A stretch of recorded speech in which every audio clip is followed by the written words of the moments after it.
Imagine yourself in another time, in another world. You are in Egypt, but not the Egypt of today. The time, 2500 BCE. A morning in the shadow of the three giant pyramids on the Giza Plateau. The air is cool, because the sun has not yet risen. In the distance, a jackal howls, perhaps a messenger of Anubis. A slight dampness reaches your nose, the morning mist of the Nile. The scents of earth, water, and green reeds are intertwined. Now, bring this to your mind's eye, a mud brick house. Its walls are thick, its windows are small, the interior is dim. Mats on the floor, simple wooden furniture. You are a member of this household. Let your name be Ka. You are a farmer. You live with the soil, the Nile, and the seasons. The sound of a rooster comes from outside. The first, the second, the third crow. It is time to wake up. But you don't get up just yet. You only listen. A soft groan from your wife. She is waking up too. The children are beside you. Your little daughter Nefret is still asleep. She is breathing softly. Footsteps outside. The neighbors are waking up too. A door creaks. A jug is filled with water. Now, a faint glow begins on the eastern horizon. An orange streak. Then a golden hue. Ra rises from the horizon in his celestial bark. The sun has risen. And you slowly rise from your reed bed. Your feet touch the cool earth. You mutter your morning prayer. O Ra, enlighten us with your light. O Nile, nourish us with your abundance. O earth, feed us with your harvest. Your wife rises too. She throws wood onto the hearth. A small fire is lit. The smell of smoke reaches your nose, a sweet, woody scent. Breakfast is simple. Barley bread left over from yesterday, an onion, some cheese, and weak beer. The same for the children. The children wake up, rubbing their eyes. They shiver in the morning chill. Their mother embraces them. You step out in front of the door, and there they are, right before you. The pyramids. The first rays of the sun paint them in gold. Massive, silent, defying time.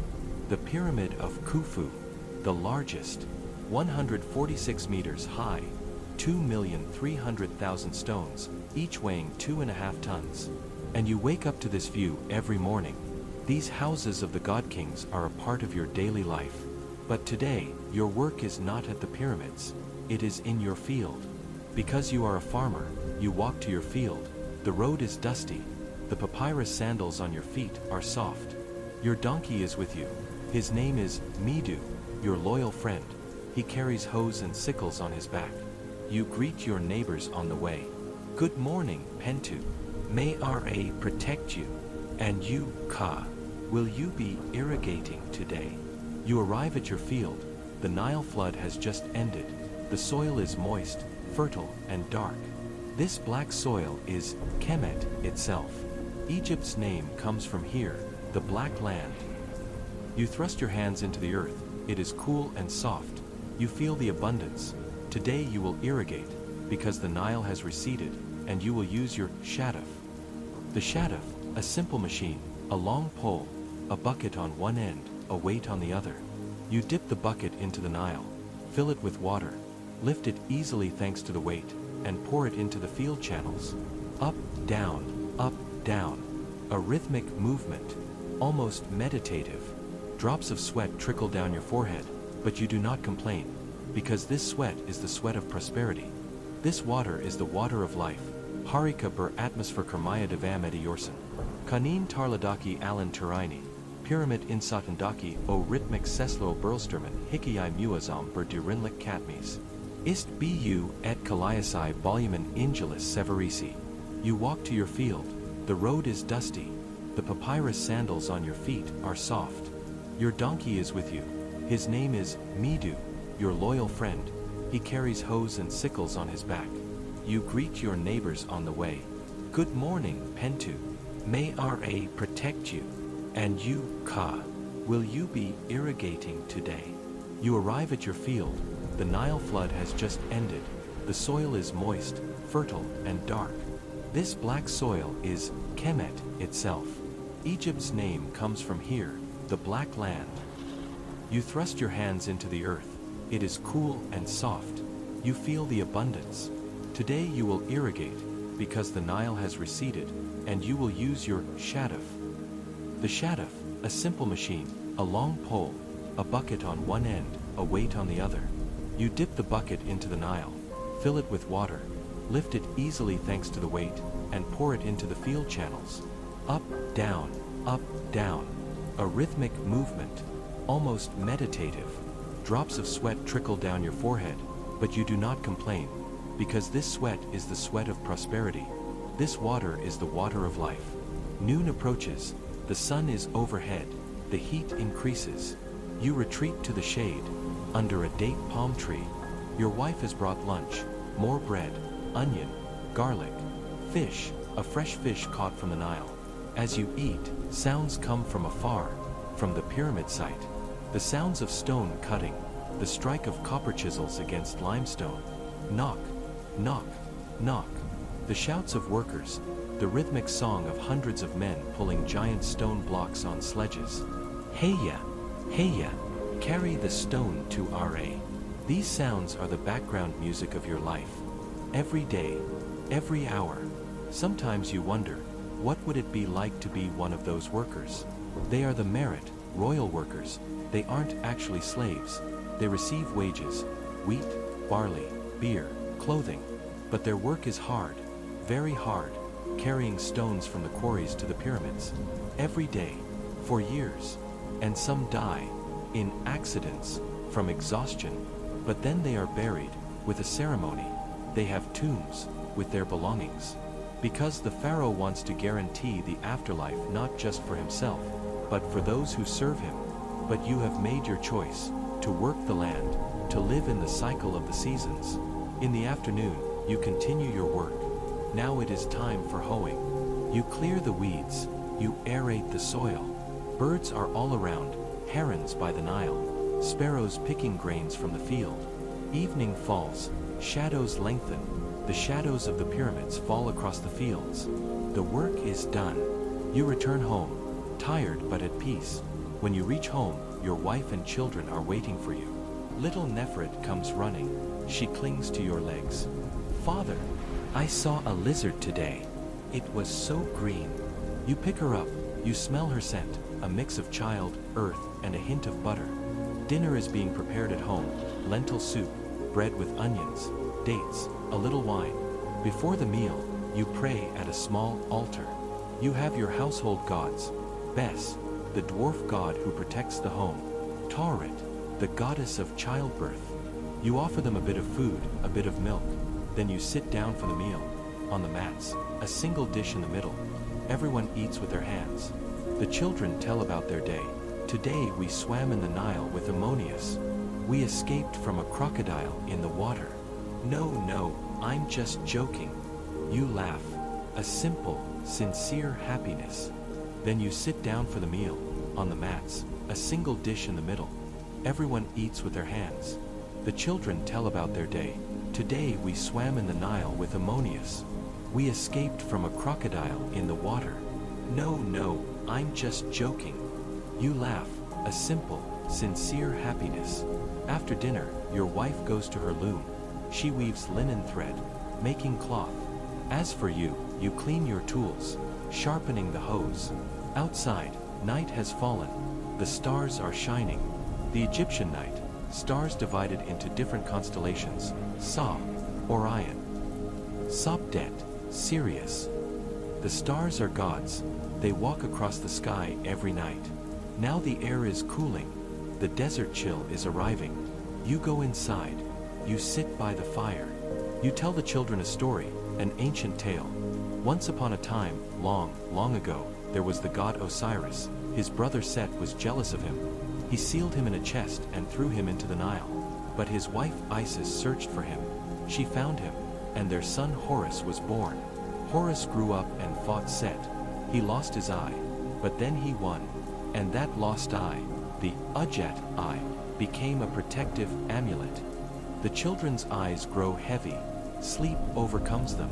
You take them to their beds. You cover them up. Now it is your turn. But first, you step out in front of the door. You look at the sky one last time. The pyramids are giant silhouettes in the dark, but their peaks are lit by the moonlight. the moon of Thoth, the god of wisdom. You pray, O gods, protect us tonight. O ancestors, give us peace. Tomorrow we shall work again, we shall live again. You go inside, your wife is waiting for you. You lie down on your reed bed, side by side. The sounds of the night outside, crickets, a distant dog barking, the soft hum of the wind. You close your eyes, and sleep comes, a deep, peaceful sleep, because tomorrow will be a new day. The Nile will flow, the sun will rise, the work will continue, and life, in the shadow of the pyramids, will go on. In Egypt, time flows with the seasons, but not 4 seasons, 3, Ake, the inundation season. June to September, the Nile rises, the fields are flooded. Parate, the emergence season. October to February, the waters recede, sowing begins. Shimu, the harvest season. March to May, the crops are gathered. Now you are in the Parate season, the time for sowing. But imagine, a few months later, Shimu will arrive. You will go to the field early in the morning, sickle in hand. The ears of wheat shine like gold, waving in the wind. You swing the sickle. Swish, a row of wheat falls. The women and children follow behind you, gathering the ears, making bundles. Donkeys carry the bundles to the threshing floor, and at the threshing floor, the oxen, you lead them in circles over the wheat. Their hooves separate the grains from the stalks. Then it is time for winnowing. You throw it into the air with a shovel. The wind blows the chaff away. The grains fall back down. Like a golden rain, when the harvest is over, the tax collectors will come, the scribes. In Egypt, everything is recorded. How much is your harvest? How many animals do you have? How many children? The scribe will open his papyrus scroll. He will write with his reed pen, Ka, son of Ramos, 2 oxen, 1 donkey, 5 acres of field. This year's yield, 10 measures of wheat. Tax, 2 measures. You will pay your tax, and live on the rest. Maybe there will be a little extra. You will barter it at the market. On Wednesday, the market is set up in the village square. Women bring eggs, vegetables, and weavings. Fishermen bring the fish they caught from the Nile. Craftsmen bring pottery, jewelry, and tools. There is no money. There is barter. Will you give me 1 pot for 5 eggs? How much wheat will you give for this linen cloth? And the gossip at the market, the news. Pharaoh Khafre is building a new temple. The northern border is restless. Bedouins have attacked.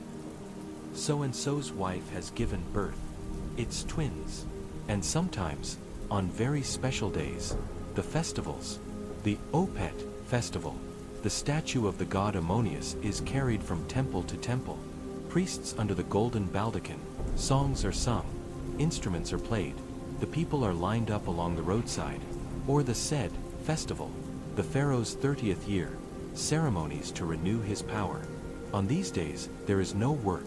There is celebration. There is dance. There is song. And in the evening, at home, with your family. Time flows like this.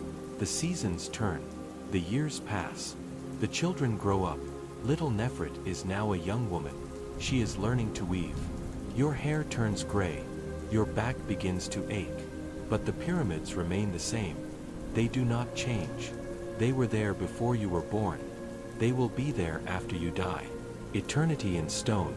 Take a deep breath, and let it go. Now it is night. Deep night. Everyone is sleeping. The whole village is sleeping. Perhaps all of Egypt is sleeping. Only the sentries are awake, and the priests in the temples, chanting their prayers. You are in a deep sleep. You are dreaming. In your dream, you are in a boat on the Nile, a papyrus skiff. The waters are crystal clear. Fish of every color are swimming. The boat moves on its own. You are not rowing. And you reach the opposite shore, the other side. Everything here is brighter, more beautiful. The grass is greener, the flowers more colorful, the fruits larger. This is Sekhetaru, the field of reeds, the afterlife. Here, your ancestors are waiting for you, your parents, your grandfathers. They all look young and healthy. They embrace you. Welcome, my son. We were waiting for you. You walk with them in eternal gardens. There is no labor here, no exhaustion, no hunger. There is only peace, eternal peace. But then you hear a voice from afar, a familiar voice. Father, Father, wake up. The voice of little Nefret. You open your eyes. You are still in your house, still on your reed bed. Morning has come. The sun is about to rise. It was a dream, but it felt real. Because for Egyptians, dreams are real. They are the night journeys of the soul, and one day, perhaps many years later, that dream will become reality. Your soul, your Ka, will leave your body. It will set out on a journey. First, it will pass through the Duat, the underworld, a road full of dangers, lakes of fire, monsters, traps. But you are ready, because you know the spells from the Book of the Dead. O serpent, retreat. I am a child of Ra. O fire, be extinguished. I am a follower of Osiris.